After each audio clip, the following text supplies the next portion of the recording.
Welcome back, everybody. This Week in America, website thisweekinamerica.us. Author John Brewer's passion for history unfolds in the pages of his historical fiction novels. Action, adventure, and romance abound. John Brewer is a professor of biochemistry at the University of Georgia, the author of more than 100 scientific publications. Good Man's Croft is John's fourth novel, completes his World War I trilogy, which includes Matthew Dobbs Esquire and Terpsichore, which we've discussed on This Week in America. By the way, you can find the links for our YouTube and iTunes version of that by going to our website, thisweekinamerica.us. John Brewer back with us on the program to talk about his newest Good Man's Croft. John, welcome back to the program. Great to have you with us. Thank you. Thank you. Good to be here. So amazed at the detail in the books that you've written about World War I. Talk a little bit about your fascination with that war. I mentioned that you were a history buff. Has this been something for years that you've been fascinated with history in World War I in particular? Yeah. In Britain, the scale of the casualties was unprecedented since their own revolution in the 1640s. The Napoleonic Wars, they basically hired other people to do the fighting. So they really didn't suffer the kind of casualties they did in World War I. And to this day, you see people visiting the cemeteries, vast cemeteries in France and Belgium by descendants, relations of men who died there. And this just makes it paradoxically one of the most romantic wars. So many men went off and never came back. So yeah, to me, it's fascinating. But you sort of forget World War I, and you mentioned the devastation and what a major war this is, and you tend to forget that until you read the book, and suddenly it's like, yeah, I can remember studying that, and you I guess because of age, it's like, okay, it's been many years since we've gone through that, and suddenly you realize that, and then you're able to balance that, as you said, with the romantic aspects of this, the personal relationships during that time. I mentioned this was finishing a trilogy on World War I. Did it start out to be 3 books, or did that evolve as you began the process? I have things running around in my head, plot lines all the time. But as to whether these actually become finished works, that depends on what I see, what I read, what I hear. In the case of Good Man's Croft, my son, I think, gave me a calendar, one of those tear off a page a day. I think it was late January, and I read Good Man's Croft. And this was an actual custom, died out in Western Scotland at the beginning of the 19th century. Was it more widely observed at one point, millennia ago? Almost certainly. How much more widely observed? Who can say? But I read that, and the wheels started to turn. And for literary purposes, I moved it down to the Upper Thames Valley, although it may have been observed there. And also for literary purposes, I introduced the aspect of child sacrifice, which may have been observed. This probably went back to the Neolithic, the beginning of agriculture in Great Britain, which was about 3000 BC.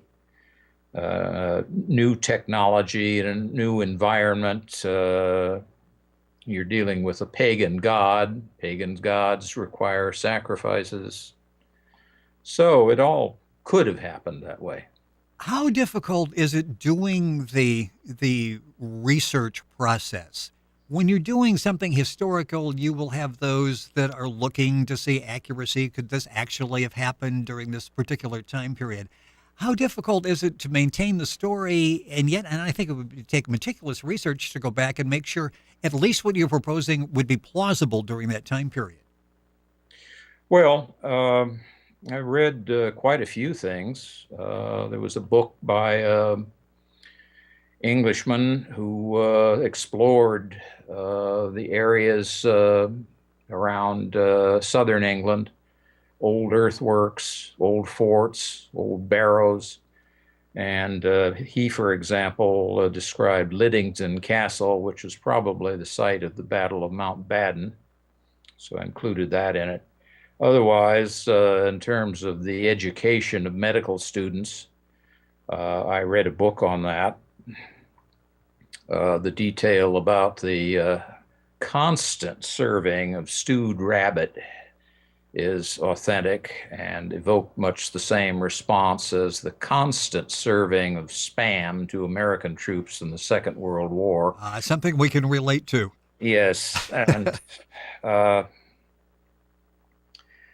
so yeah, I do read it.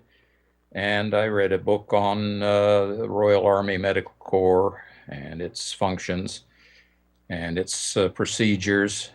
I left off the regimental treatment centers, but what is supposed to occur and what actually does occur are sometimes two very different things. So I didn't feel too badly about that. John Brewer is our guest on This Week in America, author of a number of historical novels. His newest is called Good Man's Croft. It's available all across the country. Information at our website, thisweekinamerica.us. And, of course, John's website. You'll get information there on all of the books, including upcoming features. It's called historomance.com, Histo romance.com. Let's talk about specifically this book, Good Man's Croft. Talk about the main character, David Mendy, and as you do in your books, there's the character, then he falls in love, and it's interesting, and you sort of forget these people had, and emotions and desires as well. They're fighting the same emotions, falling in love, jealousy, that envy, that type of thing that everybody goes through. Talk about David. He's the main character in the story. Well, he grows up in a part of England that's kind of saturated with history. The Upper Thames Valley was the longest settled by modern human beings, going back to the end of the last ice age. And his father was interested in the subject. So he's very cognizant of it. He feels he's at the end of a long line of Mendys going back millennia, but he has to make a living and decides to become a doctor, basically for trivial reasons, and manages to work his way through on very minimum amounts of money because he's a pretty determined character. But he meets this girl, a shopkeeper's daughter, falls in love with her.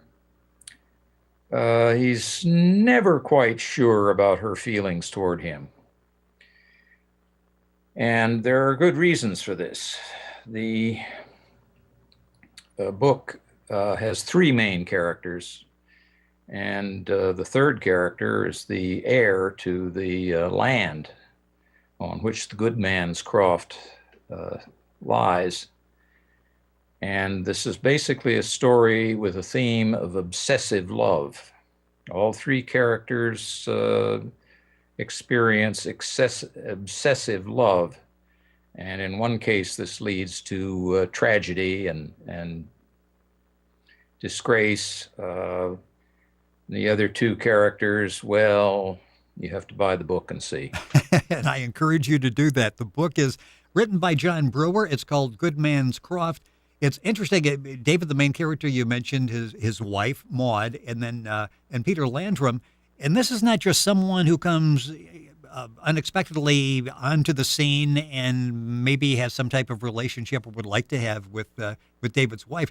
This guy's been a nemesis for David for going back to school years. So it's like, oh, here comes Peter back in my life again. Yeah, and it's all connected with David's habit of going up and wandering around near the good man's Croft. And that in turn is reflected in the fact that sometimes there are birds flying around the good man's croft and sometimes not. And this eventually he realizes is kind of strange. The front cover of it has a bird on it. That's supposed to be a red kite. It's a carnivorous bird, meat eater, very aggressive, specific to the British Isles. But in the context of the novel, it's a nightmare bird.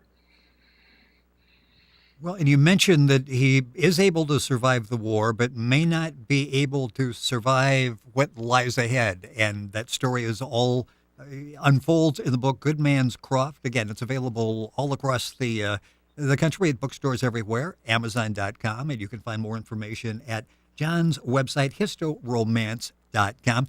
I mentioned Terpsichore, and you have great names for books. Good Man's Croft is a name that sticks out. That's one that I can remember.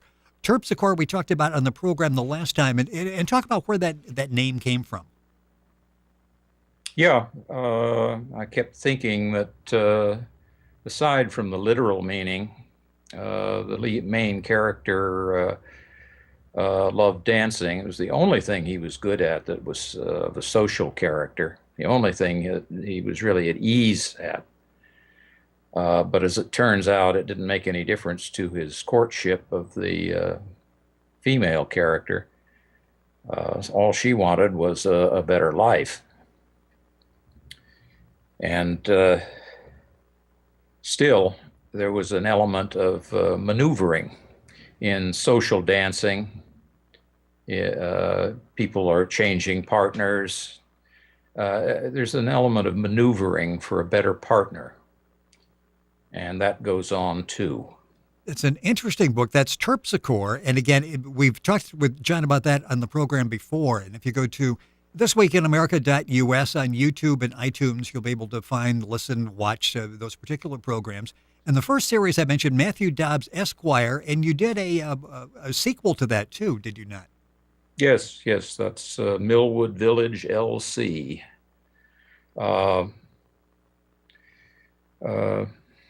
The title character of Matthew Dobbs is a character who thinks outside the box, and he's able to come up with ideas. And one of the ideas is to convert some of the land of his wife's family into housing development, a limited corporation. That's what LC stands for.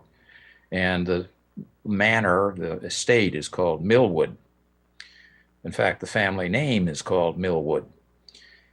So they do this, and it's a winner financially. But there's a tragic element to it as well, because his wife is killed in the Blitz and is buried in the family plot at Millwood. But when they married, he told her that wherever you abide will be my home. And that's where she was abiding.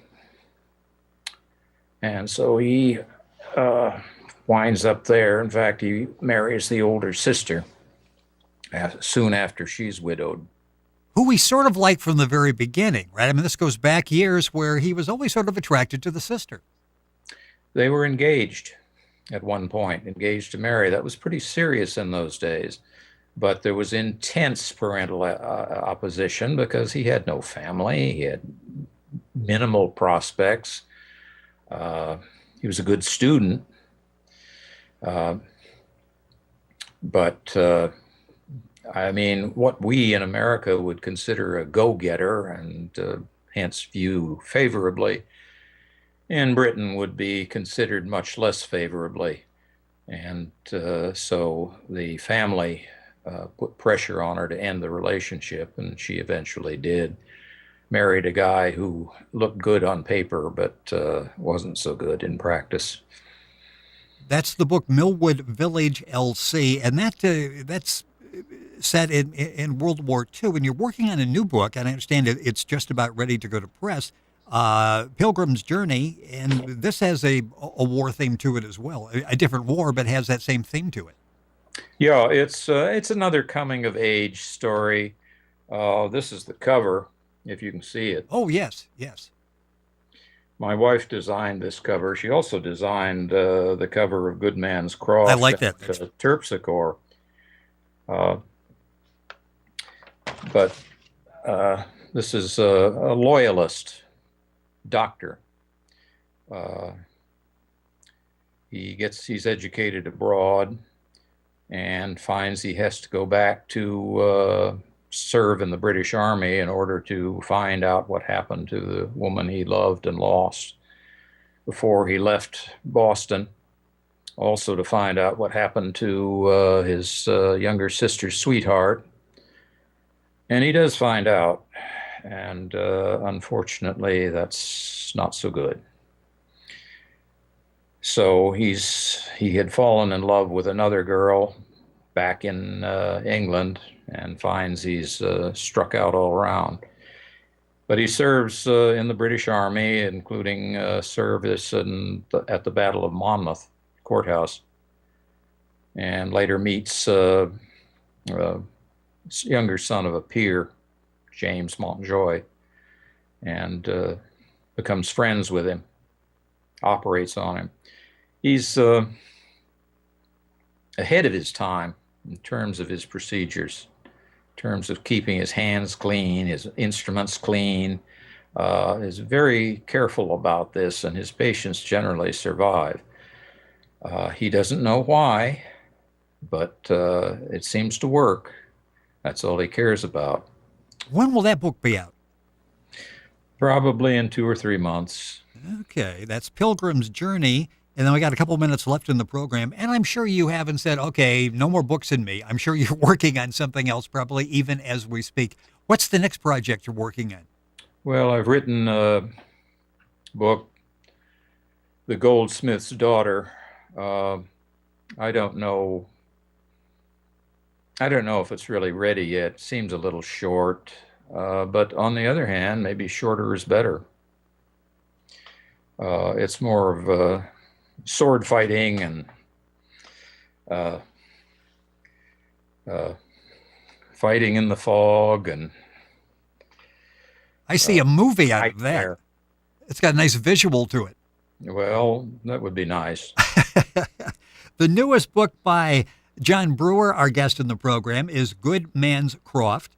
It's available, as I say, all across the country. Information at John's website, which is historomance.com. Be watching in a few months. Pilgrim's Journey will be his new book to be released, and I'm sure John will be back in the program. We'll have a chance to talk about that as well. John, always a pleasure. You do excellent work. We learn something from a historical perspective, and from a relationship standpoint, they're very well drawn out. We really, as we're reading, we have some understanding, some empathy with the characters. They're very easy to follow.